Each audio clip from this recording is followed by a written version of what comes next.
Now, I don't know if I've ever mentioned it, but I worked for years as a motorcycle mechanic. First at a Honda Norton Triumph dealer, and we had Rickmans in there too. And then later I worked at a Harley shop for quite a few years. And I've owned a lot of different motorcycles over the years, though I pretty much settled to these Yamaha 500 singles is what I have. I have 3 of them. This one actually isn't mine. This is somebody else's, but I kind of work on these things because I've got endless amounts of parts and stuff for these. I keep a lot of stuff on hand. This one, actually it's a 81, and it's got real low miles on it. I think it's got like 5,000 miles. But a couple years ago, I did replace the camshaft bearings in this one because there's a problem with the oiling system on some of these, and they knew it, and they kind of corrected it, and it works a little better, but there's an aftermarket part that makes a world of difference. But that ain't what this is about. This is about these ball end Allen wrenches. No, I'm not a big fan of the gimmicky little tools. I mean, usually if you have to resort to gimmicky little tools, you're dealing with something that's poor engineering, because you really shouldn't have to. But in this case, this unit is completely stock, and it's still got the original air box on it. Now, in order to pull the carburetor on these, you really have to pull the air box, and that's a real bugger because it's really in there, you know, and there's a lot of parts connected to the air box, hell of a lot of rigmarole to go through just to get the carburetor off. Well, I was able to get the carburetor off, but only because of these ball end Allens. Now, I happen to have a set of them, and I can get in there at an angle and get the manifold bolts. And if you can get the manifold loose, you can sneak the carburetor out of there. But if it wouldn't have been for these, this job would have been a lot tougher, because I would have had to pull the air box. See, most of the time on mine, I think on every one of mine, I've got it changed out. I run a K&N filter, get rid of the air box, and run that straight filter. It's better performance, actually better cleaning, and it just simplifies things. But this is an original bike, and it's kind of nice to leave them original too. That's why, you know, I would think, you know, this is the oil line here that runs up to the top end, and it's a skinny little thing, and it comes in right by the valve. Now, the aftermarket one goes on the other side, goes right into the rocker shafts, and they get a lot better oil, a lot bigger line, a lot more flow through it. But, like I say, it's original, and it never was a problem. You know, they came out with these, like in '76, I think, the XTs. Then in '78, they came out with the SR, which I've got a couple of, the street version. This is the dual purpose. And they never really had a problem with them until people started running them long distance on the street. And I know when mine was new, the first year I bought it in '78, I bought it brand new, and I took a trip out to the west coast and back up across Canada, and after I got back, it was starting to make noise, and them cam bearings were going out, you know, and it's like a 7,000 mile deal, you know. So I've modified most of mine. I got one that I'm going to have to pull apart, which is why I'm actually talking about that, because I've got a sticky valve in it, so I'll be tearing the head off. Well, and I would have put a piston in while I'm at it. But this is about the ball and Allen wrenches.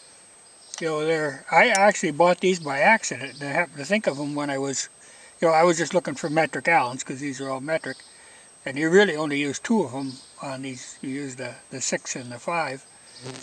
But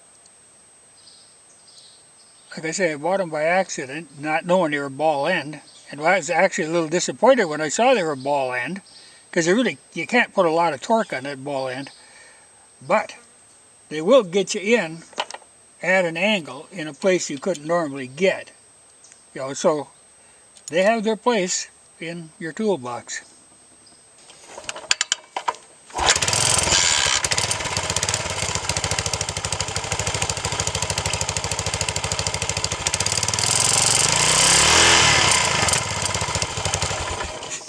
Well,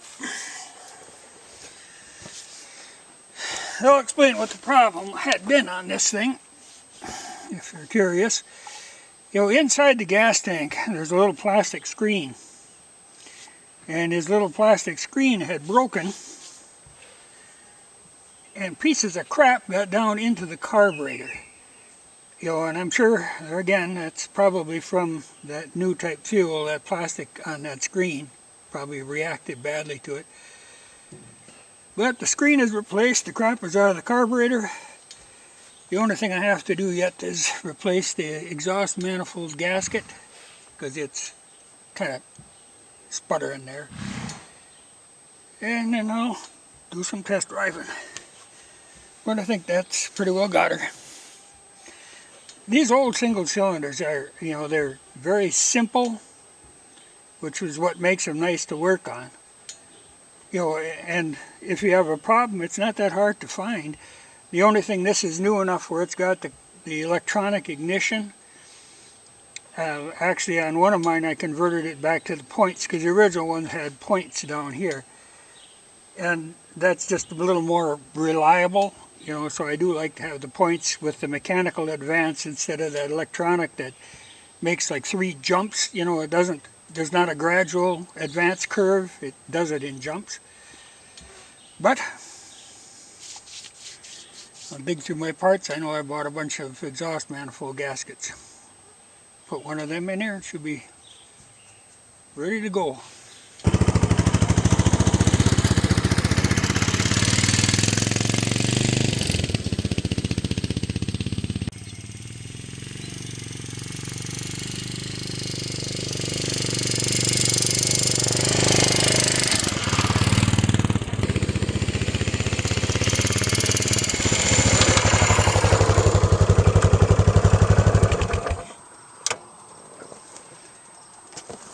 Well, that one's done.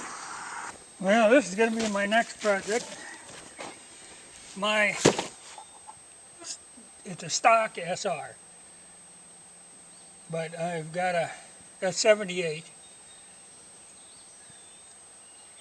And this one, I have got a valve sticking in the top end, so I've got to pull the whole top end off. In order to do that, got to pull the motor out. Not a big deal because these are fairly simple. But then, as long as I'm in there, I've got quite a few miles on this. Now the valve going out, that's just a matter of unleaded gas. But I've actually got whole complete motors. I can put a whole motor in, but I'll rebuild this one because this is fairly stock. I guess, the pipe isn't stock. This is one of those, I think, S&S. Well, actually, it's a super trap. It's got the super trap built into it. And I've got a 36 Mikuni, no, 38, rather than the 34 that comes stock. Just makes it better on a bike. But that unleaded gas did that valve in. So as long as I'm going in there, I figured I'd put in rings, and if I was going to put in rings, I figured I'd put in a whole other piston. Now I was going to show you, I just got this Weisco piston the other day, and I tell you, they think so highly of these. They even come in a little bag, a little kind of a sock. But, I've dealt with Weisco pistons before, and they are just an amazing piece of machining. So that'll be going in this one. And it's low compression because, there again to the gas, because I used to run real high. In some of my bikes I've run like 12 to 1. This I think is 9 to 1. This makes it easier to get fuel, you know, because there's been times on some of those bikes where I've had used to be able to go right to the airport and buy aviation fuel. You ain't getting on an airport now. But it isn't that big a deal. You know, this one I don't need. I've got high performance bikes. This one I just want a good working bike, so this will go with the low compression. But that'll be one of my next projects in the bike category.